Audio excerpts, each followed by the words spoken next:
Okay, will the stingiest candidate win? In Kentucky's Senate race, Rand Paul is raking in nearly twice the amount of dough as Trey Grayson in the GOP primary. Is that because voters think he'll be the cheapest when it comes to doling out taxpayer cash? Rand Paul joins me right now.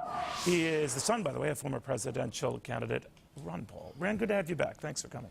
Good to be with you, Neil. We've been getting into this raging debate as to whether Republicans veer more to the right, as Rush Limbaugh says, and stand for something and be uber conservative, or be pragmatic. Where do you stand? Well, I think it's not always the traditional right-left paradigm that we've always talked about, and it's maybe a little more complicated than that.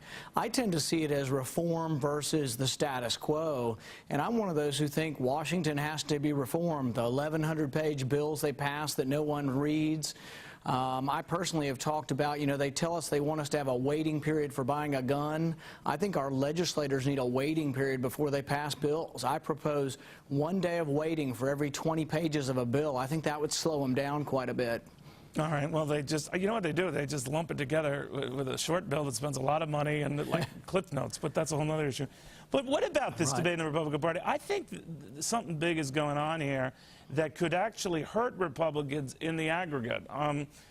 What do you make of that? In other words, you divide it among the Republican candidate, the conservative alternative, whatever. The Democrat just walks in and that's bad for Republicans. I think the interesting thing is I don't consider myself to be on an extreme right wing. I'm very frugal. I'm very conservative. I don't believe in earmarks. I don't believe in bills they don't read. But I also tell people that I won't vote for any budget that's not balanced, Republican or Democrat. So I don't see myself as a partisan.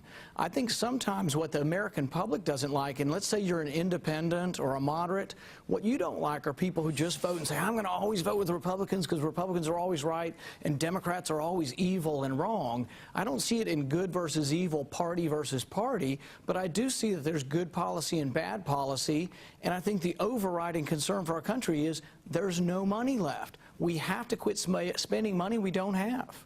Well, we've done that for so long, I don't know if we could retrain ourselves. But Rand Paul, thank you very, very much. Good seeing you again.